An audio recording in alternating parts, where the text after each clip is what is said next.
사실 그 평택이 생각보다 가깝습니다. 그럼에도 교통에 대한 아쉬움은 목이 마르죠. GTX C 노선 연장 그리고 BRT 간선 급행버스 국도도 45, 38.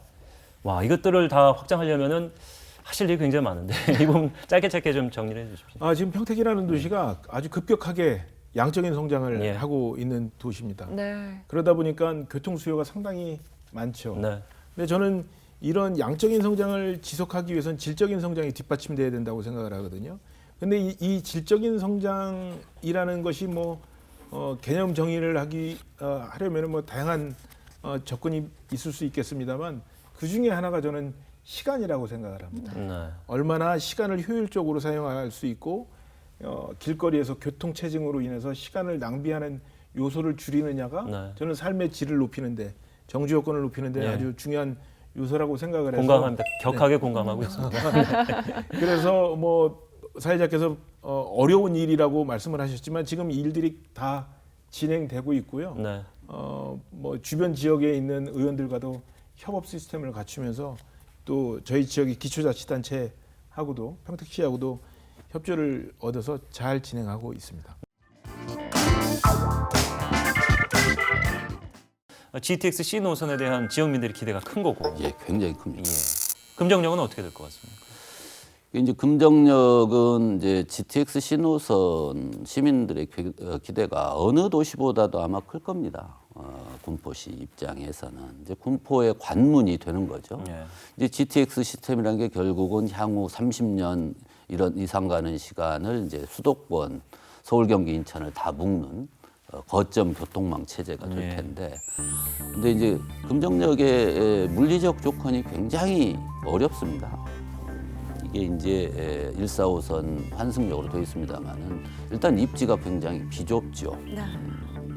여유 토지 확보가 불가능한 상황이어서 그렇지만 하여튼 그 조건에 맞추어서라도 하여튼 새로 역사를 복합 개발하고 또 통합 역사를 만드는 또 이제 관문 역할을 하는데 그것을 관문이라는 것이 결국 몇십 년 동안 이 시와 이 시를 먹여 살리는 역할을 한다는 뜻인데 비좁다 보니까 넓은 광장, 공원 이런 것들이 없는 거예요. 그래서 그 아래에 지금 수리산에서 흘러내리는 3번천이 땅속에 묻혀 있습니다. 이제 그것을 여러 가지 재정적 부담이 따르지만 꺼내서 공원화해야 장기적으로 금정역이 그런 관문 내 역으로서의 역할을 하게 되어 있습니다. 시로서는 가장 현재로서 중대한 문제이고 무슨 시간을 우리가 별도로 설정할 수 없이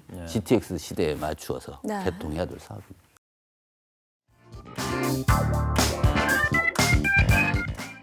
수원이 인구가 해마다 느는 도시예요. 예. 사실 울산광역시보다도 인구가 많습니다. 울산은 100만일 대 광역시가 됐어요. 예. 근데 수원은 지금 125만일 넘어서 130만으로 가고 있는데 인구 50만 도시인 것처럼 취급되고 있어요.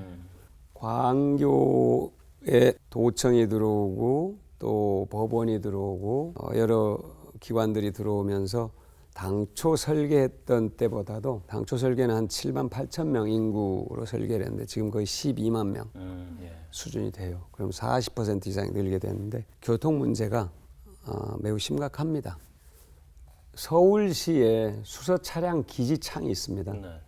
서울시 입장에서는 그 차량 기지창을 서울 밖으로 멀리 외곽으로 내보내고 그 땅을 좀 더 가치 있게 쓰고 싶은 마음이 있는 거죠. 네. 그러면 그 수소 차량 기지가 남쪽으로 어디로 오게 될 거예요. 근데 그 용인쯤 어디로 용서고속도로 라인이 있습니다. 용서고속도로. 그러니까 산간 지역으로 들어온 게 용서고속도로거든. 그 주변에 굉장히 많은 주택들이 들어섰어요. 공동주택들이. 거기는 딱 근데 그 도로 하나뿐입니다. 네.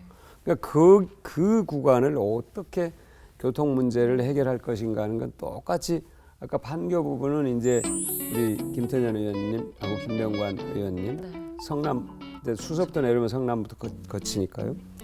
그리고 이제 정춘숙에도 용인 수지, 그다음에 저 수원 이렇게 이제 다 연결이 되는 건데요.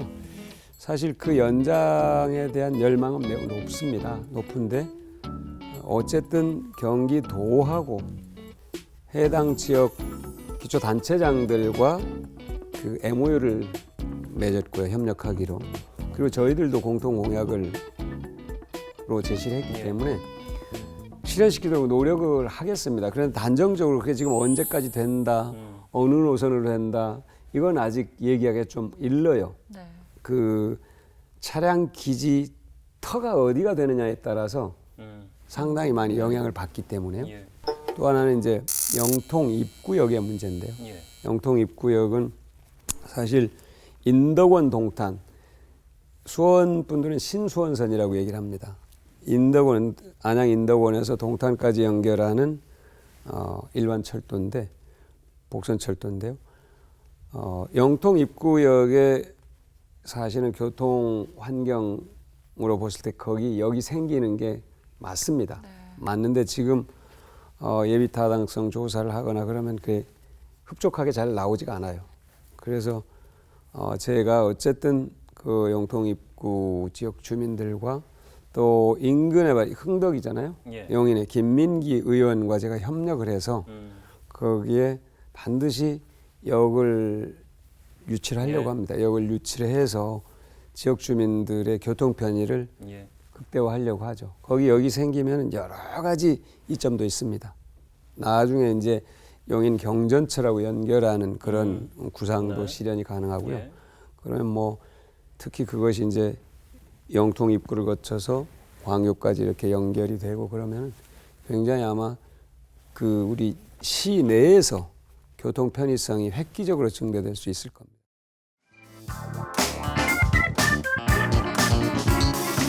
이 GTX 열차의 핵심 가치는 대심도라고 그러죠. 예. 깊숙한 곳에서 터널을 굴착을 해서 고속 열차와 같은 속도로 주파를 하는 것이 아니겠습니까?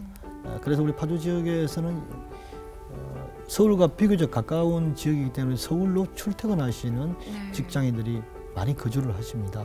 이분들에게서 최대 숙제는 빠른 출퇴근 시간이죠. 예. 그래서 GTX가 준공이 돼서 개통이 된다면은 우리 파주에서 서울 강남까지 20분대면 도착할 수 있는 거예요. 2시간 걸리는 거리를 아유. 자동차로 20분이면 도달할 수 있는 거리, 예. 왕복 40분이면 도달할 수 있는 거리이기 때문에 엄청 출퇴근 시간이 짧아지고 또 출퇴근 고통으로부터 벗어날 수 있는 획기적인 이제 교통수단이 될 것으로 네.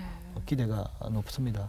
지하철 3호선 파주 연장은 민간 투자 제안서를 9월 달에 국토부에 제출을 했습니다. 네. 그것을 기반으로 해서 지하철 3호선과 또 경의중앙선을 연결하는 노선으로서 우리 파주시로 본다면은 교화 운정지역과 같은 신도시 있는 지역뿐만 아니라 금촌, 문산 지역에 있는 북부 지역도 지하철 3호선을 동시에 혜택을 볼 수 있는 파주시 자체 내에서의 남북 균형 발전의 역할을 할 수 있도록 지금 지하철 3호선 연장 사업이 추진되고 있습니다. 뭐 흔히들 GTX 노선을 좀 봐라 이런 얘기도 있는 지자체 장분들께서 저희 프로그램 나오시면 굉장히 많이 반복적으로 말씀하시더라고요. 맞습니다. 대한민국 교통이 지금 점점 좋아지고 있는데요. 유럽 수준에 비하면 아직 미약합니다. 그래서 네. 제가 볼 때 GTX도 아마 10년 뒤면 다 마무리될 거라고 예. 보거든요. 그럼 아까 말씀 올린 주택 100만 채와 10년 뒤에 그 광역교통망이죠.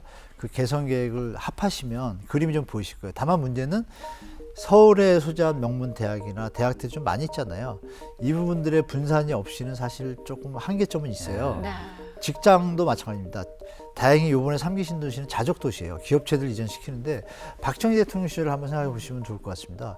교통도 잘 돼 있는 데다가 만약에 대기업이나 일부 기업의 소득세 면제, 법인소득세 면제를 통해서 조금 외곽이라 표현은 완전히 서울 메트로 수준이죠. 네. 거의 뭐 외국에 비하면은 경기도 서울 구분이 저는 개인적으로 없다고 보거든요. 지금 활동 폭을 보면.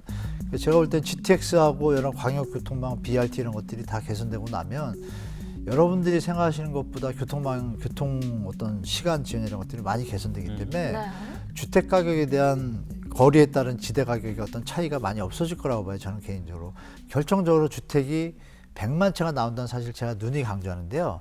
그 되게 큰 물량입니다. 왜? 인구가 늘지 않는 가운데 나오는 것이기 때문에. 그래서 그런 부분을 같이 보시면 지금 말씀 주신 교통망이 핵심입니다. 그것이 개선된다면 지금 같이 올라갔던 것들이 같이 내려갈 수도 있고 같이 올라가서 이거는 뭐냐면 경제 인구가 다 받쳐져야 되는데 그 부분은 여러분들이 경제 상황과 인구 상황 체크하시면서 보시면 되고 교통이 개선되면 분명히 주택 가격에는 도움이 된다고 저는 보고 있습니다. 네.